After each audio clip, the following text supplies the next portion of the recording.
Guys देखिए, अब मैं पढ़ रही हूँ दूसरा अध्याय। एक अध्याय सुना चुकी हूँ। ये देखिए अब दूसरा अध्याय जो ये 11वां अध्याय पढ़ चुकी मैं। ये दूसरा अध्याय है 12वां भक्ति योग्य। देखिए अर्जुन ने पूछा, अगर सुनो तो देख लेना। अर्जुन ने पूछा, जो भक्ति संदेह योग युक्त हो आपकी उपासना विधि पूर्वक करते हैं, और वे पुरुष जो परब्रह्मा को भजते हैं, इन दोनों में कौन श्रेष्ठ है? श्री कृष्ण भगवान बोले, जो मुझ में मन लगाकर श्रद्धा पूर्वक मुझे भजते हैं वे उत्तम योगी हैं, और जो इंद्रियों को संयम कर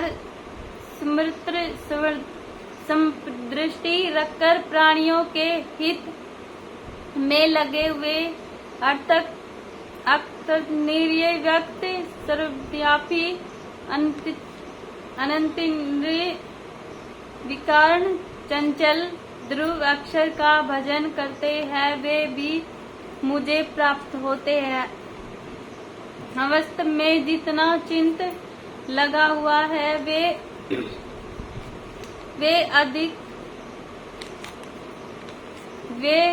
कष्ट अधिक पाते हैं, क्योंकि अवस्था गति को प्राणी कष्ट से पाते हैं। वे हे पार्थ, जो प्राणी अपने सब कर्म को मेरे अर्पण करके मेरी शरण आते हैं, मैं उन शरण में आए हुए भक्तों को थोड़े ही काल में संसार सागर से उद्धार कर देता हूँ।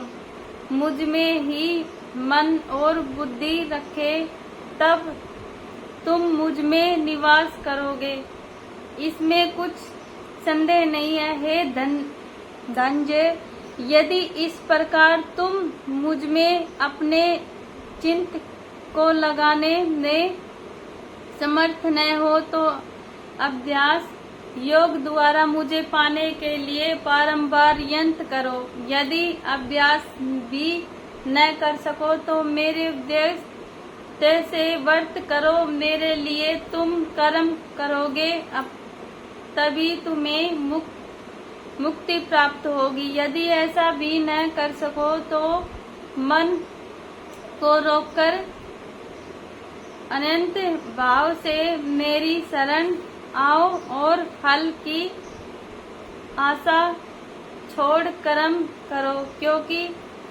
अभ्यास से ज्ञान, ज्ञान से ध्यान और ध्यान से भी कर्मों का फल त्यागना श्रेष्ठ है।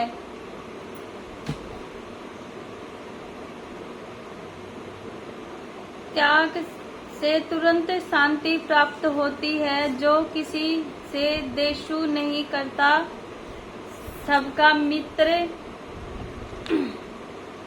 दयावान है, ममता और अहंकार जिसमें नहीं है। देखिए इसमें कितनी अच्छी बात कही गई है। जो किसी से मतलब जलता नहीं है, अहंकार नहीं करता है, कितना बड़ा आदमी कुछ भी हो जाए, या जो ममता और अहंकार जिसमें नहीं है, जो शर्मावान संतोषी है, स्थिर चिंत है, इंद्रियों को वश में रखता है, दृष्ट विश्वासी है, उसमें मुझ में अपना मन और बुद्धि लगाए हुए है, जिससे न लोगों को भय है न लोगों से जो डरता है।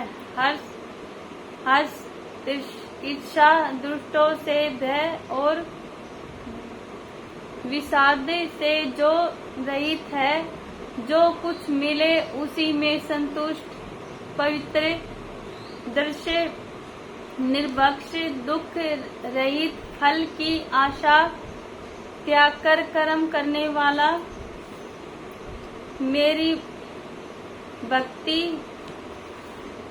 सॉरी गलत पढ़ गई मैं, त्याग कर कर्म करने वाला मेरा भक्त है, वह मुझे प्रिय है।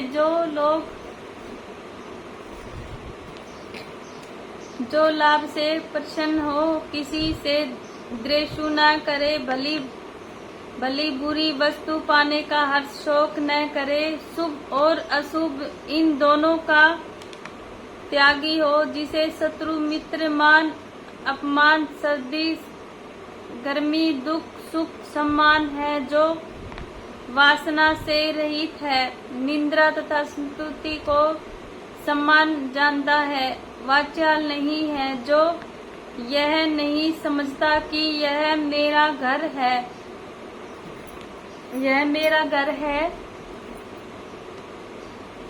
मेरा प्यारा है, जो मुझ में श्रद्धा करके मुझे मानकर इस अमृत के समान कल्याणकारी धर्म का आचरण मेरे उपदेश के अनुसार करते हैं, ऐसे भक्त मुझे अत्यंत प्रिय है।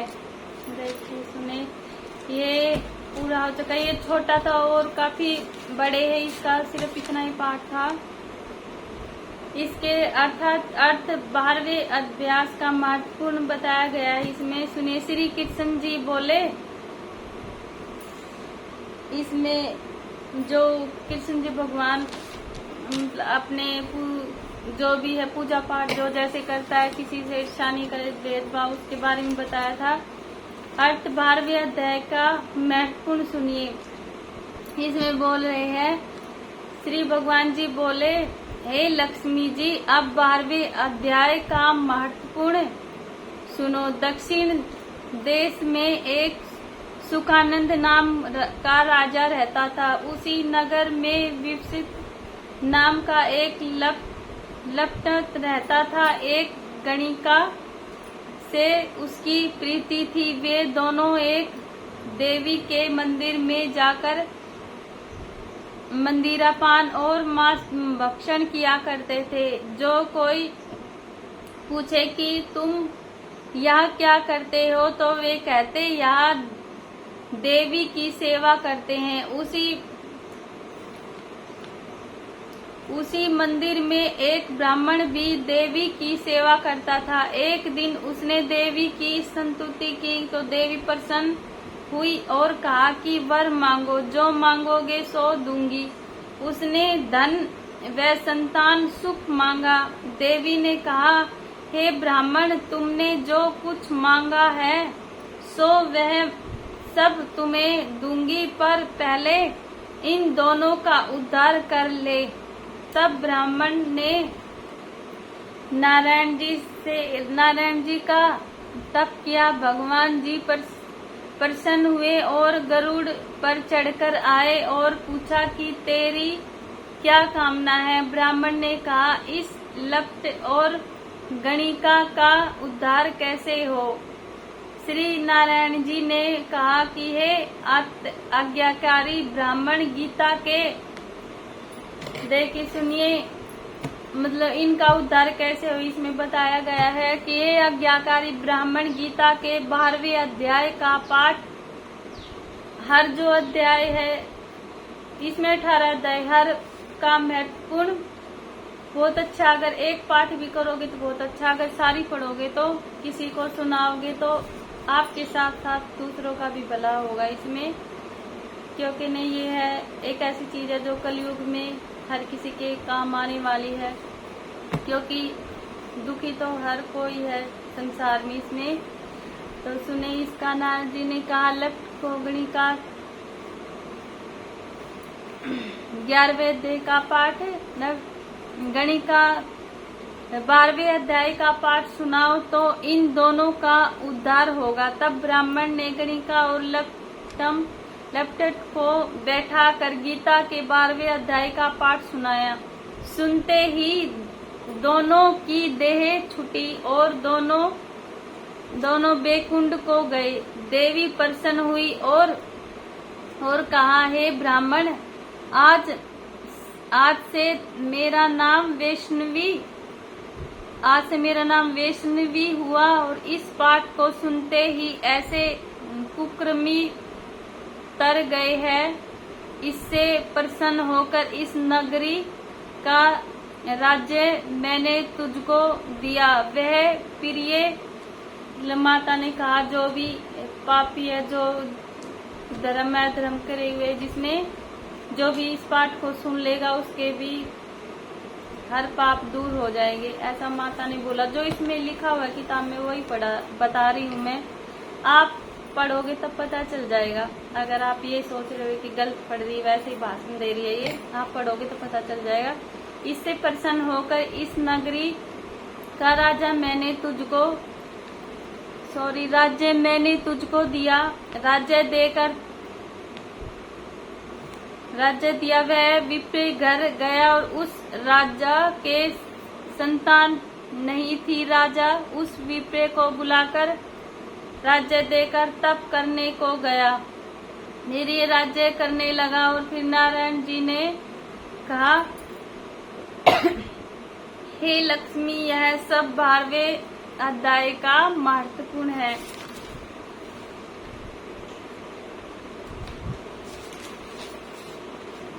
देखो ये ना थोड़ा सा छोटा था, इसलिए मैंने सोचा चलो अगले उसमें ब्लॉग बनाती हूँ। अगले उसमें मैं 2 हर पढ़ती हूँ, वो थोड़ा सा बड़ा था, ये थोड़ा छोटा था। हर अध्याय में अलग अलग महत्वपूर्ण बताया गया। 13वां अध्याय आगा, ज्यादा बड़ी बन जाएगी, इससे ज्यादा बड़ी बनाने दी मैं। आप पढ़ोगे तो हर दुख में, हर उसमें, इसमें हर चीज के बारे में बताया गया है। अच्छी है ये, पढ़ोगे तो देखोगे। देखी भगवत गीता है ये। मैंने सोचा क्या करूँ अब मैं पढ़ के, चलो यही सुना देती हूँ, क्योंकि न मैं तो पढ़ चुकी हूँ पूरी। अब रह रहे हैं 18 अध्याय है। अब मैं कल पढ़ूंगी 2 अध्याय। अगर आप देखो सुनना चाहते हो, अगर आपने पूरी अध्याय सुनना है तो हर और अध्याय भी सुनाऊं तो आप है ना, हर अध्याय में अलग अलग महत्वपूर्ण बताया तो आप कमेंट में बता देना। अगर आप सुनना चाहते हो तो मैं वीडियो बनाऊंगी, सुनाऊंगी। नहीं तो देखो ज्यादा तो बना के डालती नहीं, कोई ये कहेगा। मैंने तो उन्हें खुद तो पढ़नी है। चलो कोई नहीं, अगर आप नहीं भी पढ़ोगे तो ऐसे सुनोगे तो न उसमें भी आपका भला होगा, हमारे साथ आपका भी हो। इसमें कहते न दूसरों का भला करते तो पुण्य मिलता है उसमें भी। अगर आप सुनोगे तो इसका आपको इसका फल अवश्य मिलेगा, क्योंकि इसमें लिखा गया है ऐसे। देखिए ये पता नहीं उल्टा दिखता है इस साइड, इसलिए मैं ऐसे दिखाती हूँ आपको। देखो